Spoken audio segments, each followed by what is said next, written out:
ନମସ୍କାର ଦର୍ଶକ ବନ୍ଧୁ, ମୁଁ ପ୍ରଦୀପ ଆପଣମାନଙ୍କୁ ସ୍ୱାଗତ କରୁଛି ଆଜିର ଆଉ ଏକ ନୂଆ ଭିଡ଼ିଓରେ। ତ ରାଜ୍ୟର ସମସ୍ତ ଚାଷୀ ଭାଇ ଭଉଣୀମାନଙ୍କ ପାଇଁ ବର୍ତ୍ତମାନ ଗୋଟେ ବହୁତ ବଡ଼ ଇମ୍ପୋର୍ଟାଣ୍ଟ ଅପଡେଟ୍ ରହିଛି। ଯଦି ଆପଣମାନେ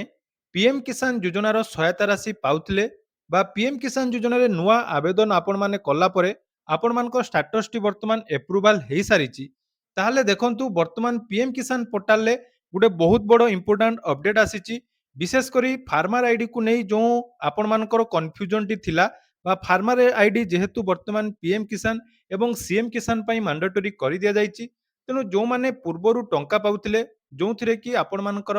ଫାର୍ମର ଆଇଡିର କୌଣସି ଆବଶ୍ୟକତା ନଥିଲା, ତେଣୁ ସେହି ଚାଷୀ ଭାଇ ଭଉଣୀମାନଙ୍କ ପାଇଁ ଏହି ଅପଡେଟ୍ଟି ଗୁରୁତ୍ୱପୂର୍ଣ୍ଣ ଅଟେ। କାରଣ ଆଗକୁ 23ତମ ଇନଷ୍ଟଲମେଣ୍ଟ ଆସିବା ପୂର୍ବରୁ ଯେଉଁମାନେ ଫାର୍ମର ଆଇଡି ବନେଇ ନାହାନ୍ତି ସେମାନଙ୍କର ପିଏମ୍ କିଷାନ ଯୋଜନାର ଟଙ୍କା ଆକାଉଣ୍ଟକୁ ଆସିବ କି ନାହିଁ ବର୍ତ୍ତମାନ ତାହା ସମସ୍ୟା ଭିତରେ ରହିଛି। କାରଣ ଦେଖନ୍ତୁ ରାଜ୍ୟ ସରକାର ଏବଂ କେନ୍ଦ୍ର ସରକାରଙ୍କର ଯେଉଁ ନୂଆ ନିୟମ ଅନୁସାରେ ରାଜ୍ୟର ସମସ୍ତ ଚାଷୀ ଭାଇ ଭଉଣୀମାନେ ଯେଉଁମାନେ ପିଏମ୍ କିଷାନ ବା ସିଏମ୍ କିଷାନ ଯୋଜନାର ସହାୟତା ରାଶି ପାଉଛନ୍ତି ସେମାନଙ୍କର ଫାର୍ମର ଆଇଡିକୁ ମାଣ୍ଡାଟୋରି କରାଯାଇଛି। ତେଣୁ ଫାର୍ମର ଆଇଡି ଯେଉଁମାନଙ୍କର ନାହିଁ ବା ଆପଣମାନେ ଜାଣିଥିବେ ପୂର୍ବରୁ ଯେଉଁମାନେ ଆବେଦନ କରିଛନ୍ତି ସେମାନେ ବିନା ଫାର୍ମର ଆଇଡିରେ ସିଏମ୍ କିଷାନ ଏବଂ ପିଏମ୍ କିଷାନର ସହାୟତା ରାଶି ପାଉଥିଲେ। କିନ୍ତୁ ବର୍ତ୍ତମାନ ନୂଆ ଫାର୍ମର ମାନେ ଯେଉଁମାନେ ଆବେଦନ କରିବେ ସେମାନଙ୍କର କ'ଣ ପ୍ରୋବ୍ଲେମ ରହୁଛି ନା ଏଗ୍ରିଷ୍ଟକ୍ ଫାର୍ମର ଆଇଡି ନଥିଲେ ସେମାନଙ୍କୁ ଟଙ୍କା ମିଳୁନାହିଁ ବା ନୂଆ ରେଜିଷ୍ଟ୍ରେସନ ହେଇପାରୁନାହିଁ। ତେଣୁ ଏହାରି ଭିତରେ ସିଏମ୍ କିଷାନରେ ପୋର୍ଟାଲ ବନ୍ଦ ଥିବା ସମୟରେ ସିଏମ୍ କିଷାନ ପୋର୍ଟାଲରେ ମଧ୍ୟ ବହୁତ ସାରା ଅପଡେଟ୍ ହେଇଗଲା। ଯେମିତିକି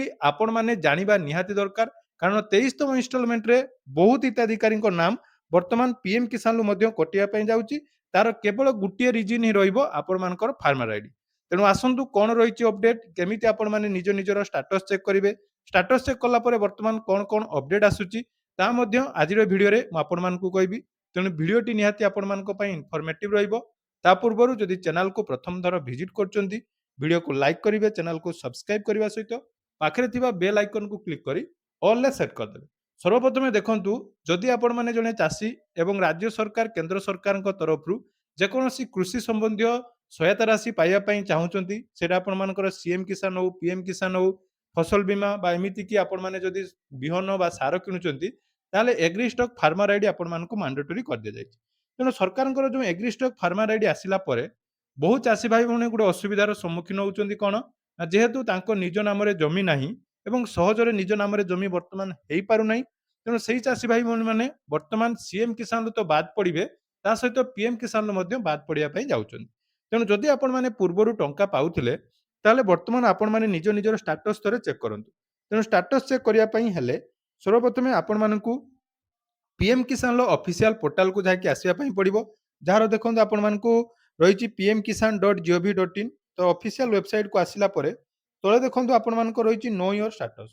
ତ ନୋ ୟୋର ଷ୍ଟାଟସ୍ ଅପସନ୍ରେ ଆପଣମାନେ କ୍ଲିକ୍ କରିବେ। ଦେଖନ୍ତୁ ଭିଡ଼ିଓଟି ବହୁତ ଇନଫର୍ମେଟିଭ୍ ରହିଛି, କାରଣ ଏଥିରେ ହିଁ ଆପଣମାନେ କନଫର୍ମ ହେଇଯିବେ ଯେ ଆପଣମାନଙ୍କର ନାଁ ବର୍ତ୍ତମାନ ପିଏମ୍ କିଷାନରୁ କଟିଛି ବା ଆପଣମାନଙ୍କର ଷ୍ଟାଟସ୍ ବର୍ତ୍ତମାନ ଆକ୍ଟିଭ୍ ଅଛି ନା ପୁଣି ଥରେ ତାକୁ ଆପଣମାନଙ୍କର ଯେଉଁଟାକି ନୋ କରିଦିଆଯାଇଛି। ତେଣୁ ଆପଣମାନଙ୍କର ନୋ ୟୋର ଷ୍ଟାଟସ୍ ଅପସନ୍ରେ ଯେତେବେଳେ କ୍ଲିକ୍ କରୁଛନ୍ତି ଏଠି ଦେଖନ୍ତୁ ରେଜିଷ୍ଟ୍ରେସନ ନମ୍ବର ଆପଣମାନଙ୍କୁ ମାଗିବ। ତ ରେଜିଷ୍ଟ୍ରେସନ ନମ୍ବର ଆପଣମାନେ କେମିତି ପାଇବେ ନା ଯଦି ଆପଣମାନଙ୍କ ପାଖରେ ପୂର୍ବରୁ ରେଜିଷ୍ଟ୍ରେସନ ନମ୍ବର ଅଛି ତାହେଲେ ରେଜିଷ୍ଟ୍ରେସନ ନମ୍ବର ଏବଂ କ୍ୟାପଚା କୋଡ୍ ଦେଇ ଗେଟ୍ ଓଟିପି ଅପସନ୍ରେ ଆପଣମାନେ କ୍ଲିକ୍ କଲା ପରେ ଏଠି ଆପଣମାନଙ୍କର ଇଜିଲି ହେଇପାରିବ। ଯଦି ଆପଣମାନଙ୍କ ରେଜିଷ୍ଟ୍ରେସନ ନାହିଁ ନମ୍ବର ନାହିଁ ତାହେଲେ ନୋ ୟୋର ରେଜିଷ୍ଟ୍ରେସନ ନମ୍ବର ଅପସନ୍ରେ କ୍ଲିକ୍ କରିବେ। ନୋ ୟୋର ରେଜିଷ୍ଟ୍ରେସନ ନମ୍ବର ଅପସନ୍ରେ କ୍ଲିକ୍ କଲା ପରେ ଏଠି ଆପଣମାନଙ୍କର ମୋବାଇଲ ନମ୍ବର ଯେଉଁଟାକି ପିଏମ୍ କିଷାନ ସହିତ ଆପଣମାନଙ୍କର ଲିଙ୍କ ଅଛି ତା ସହିତ କ୍ୟାପଚା କୋଡ୍ ଦେଇ ଗେଟ୍ ମୋବାଇଲ ଓଟିପି ଅପସନ୍ରେ କ୍ଲିକ୍ କରି ଆପଣମାନେ ନିଜର ରେଜିଷ୍ଟ୍ରେସନ ନମ୍ବର ପାଇପାରିବେ। ନହେଲେ ଆପଣମାନଙ୍କର ଯେଉଁ ଆଧାର ନମ୍ବର ଅଛି ତ ସେଇ ଆଧାର ନମ୍ବର ଅପସନ୍ରେ କ୍ଲିକ୍ କରିବେ, ନିଜର ଆଧାର ନମ୍ବର ଦେବେ, କ୍ୟାପଚା କୋଡ୍ ଦେବେ ଏବଂ ଗେଟ୍ ଆଧାର ଓଟିପି ଅପସନ୍ରେ କ୍ଲିକ୍ କରି ଆପଣମାନେ ନିଜ ନିଜର ରେଜିଷ୍ଟ୍ରେସନ ନମ୍ବର ବାହାର କରିପାରିବେ। ତ ଯେତେବେଳେ ରେଜିଷ୍ଟ୍ରେସନ ନମ୍ବର ଆପଣମାନେ ପାଇଯାଉଛନ୍ତି ତାପରେ ହିଁ ଆପଣମାନେ ନିଜ ନିଜର ପିଏମ୍ କିଷାନର ଷ୍ଟାଟସ୍ ଚେକ୍ କରିପାରିବେ। ତ ରେଜିଷ୍ଟ୍ରେସନ ନମ୍ବର ସର୍ବପ୍ରଥମେ ପାଇସାରିଲା ପରେ ପୁଣି ଥରେ ଆପଣମାନେ ନୋ ୟୋର ଷ୍ଟାଟସ୍ ଅପସନ୍କୁ ଯିବେ। ତାପରେ ଏଠି ଆପଣମାନଙ୍କ ରେଜିଷ୍ଟ୍ରେସନ ନମ୍ବର କ୍ୟାପଚା କୋଡ୍ ଦେଇ ଗେଟ୍ ଓଟିପି ଅପସନ୍ରେ କ୍ଲିକ୍ କରିବେ। ଯେତେବେଳେ ଗେଟ୍ ଓଟିପି ଅପସନ୍ରେ କ୍ଲିକ୍ କରିବେ ଆପଣମାନଙ୍କର ଇ କେୱାଇସି ରେଜିଷ୍ଟ୍ରେସନ ନମ୍ବର ଯେଉଁଟାକି ପିଏମ୍ କିଷାନରେ ଆପଣମାନଙ୍କର କେୱାଇସି ସମୟରେ ଆପଣମାନେ ଦେଇଛନ୍ତି ସେଥିରେ ଆପଣମାନଙ୍କର ଓଟିପି ଆସିବ। ତେଣୁ ଓଟିପି ଆପଣମାନଙ୍କୁ ସବମିଟ୍ କରିବା ପାଇଁ ପଡ଼ିବ। ମନେ ରଖନ୍ତୁ ସର୍ଭର ପୁରା ପ୍ରୋବ୍ଲେମ୍ ଅଛି, କାରଣ ଅପଡେଟ୍ଟି ଆଜିଠାରୁ ହିଁ ହେଇଛି। ତ ଯେଉଁମାନଙ୍କର ଯଦି କୌଣସି ପ୍ରୋବ୍ଲେମ୍ ରହୁଛି ବହୁତ ଜଣ କମେଣ୍ଟ ମଧ୍ୟ କରୁଛନ୍ତି ମୁଁ ମଧ୍ୟ ଭିଡ଼ିଓ ବନେଇବା ସମୟରେ ଥରେ ଆପଣମାନଙ୍କର ହେଉଛି ଆସୁଛି ଏବଂ ଆଉ କିଛି ସମୟ ପରେ ପୁଣି ଥରେ ଓଟିପି ଆସୁନାହିଁ ତେଣୁ ଯଦି ଓଟିପି ଆସିବାରେ ପ୍ରୋବ୍ଲେମ୍ ହେଉଛି ତାହେଲେ ଆପଣମାନେ କିଛି ସମୟ ପରେ ରିଟ୍ରାଏ କରିପାରିବେ କାରଣ ମୋର ମଧ୍ୟ ସମସ୍ୟା ହେଇଛି ମୁଁ ପୂର୍ବରୁ ମଧ୍ୟ ୟାର ସ୍କ୍ରିନଶଟ୍ ଗୁଡ଼ିକ ସବୁ ରଖିଛି ଯଦି ଆପଣମାନଙ୍କ ସାମ୍ନାରେ ଲାଇଭ୍ ଦେଖାଉଛି ଯଦି ଆପଣମାନଙ୍କର ହେଇଗଲା ତାହେଲେ ଆପଣମାନେ ଏମିତି ପ୍ରୋସେସ୍ କରିବେ ନହେଲେ ମୁଁ ଆପଣମାନଙ୍କୁ ସ୍କ୍ରିନଶଟ୍ ମାଧ୍ୟମରେ ମଧ୍ୟ ଡିଟେଲ୍ସ ଦେଖେଇ ଦେଉଛି ତ ଆପଣମାନେ ଦେଖନ୍ତୁ ଯଦି ଷ୍ଟାଟସ୍ ଚେକ୍ କରିବା ପରେ କିଛି ବି ଅପଡେଟ୍ ଆପଣମାନଙ୍କୁ ଶୋ କରୁନାହିଁ ବା ଆପଣମାନଙ୍କର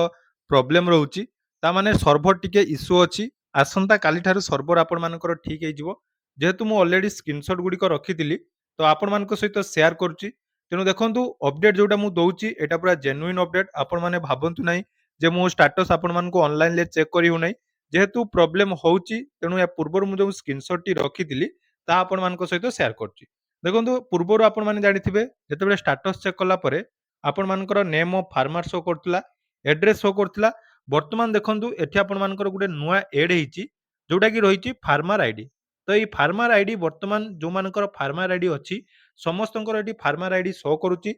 ଏବଂ ଯେଉଁମାନଙ୍କର ଫାର୍ମର ଆଇଡି ନାହିଁ ଏଠି ତାଙ୍କର ବ୍ଲାଙ୍କ ରହୁଛି ତ ଏଇ ଫାର୍ମର ଆଇଡି ଯଦି ବ୍ଲାଙ୍କ ରହୁଛି ତାହେଲେ ଏଠି ମଧ୍ୟ ଆପଣମାନଙ୍କୁ ପ୍ରୋବ୍ଲେମ୍ ହବ ଯଦି ଆପଣମାନେ ତଳକୁ ଟିକେ ସ୍କ୍ରୋଲ କରିବେ ତଳକୁ ସ୍କ୍ରୋଲ କଲା ପରେ ଦେଖନ୍ତୁ ଏଠି ଆପଣଙ୍କ ସବୁ ଡିଟେଲ୍ସ ଆସିବ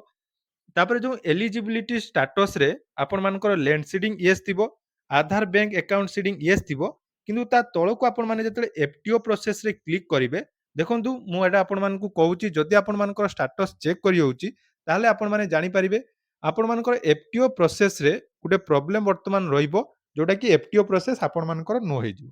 ତେଣୁ ଏଫଟିଓ ପ୍ରୋସେସ ନ ହେଲା ଫଳରେ ଆପଣମାନଙ୍କର ବର୍ତ୍ତମାନ ପିଏମ୍ କିଷାନ ଯୋଜନାର ଯେଉଁ ନେକ୍ସଟ ଇନଷ୍ଟଲମେଣ୍ଟ 23ତମ ଇନଷ୍ଟଲମେଣ୍ଟ ରହିଛି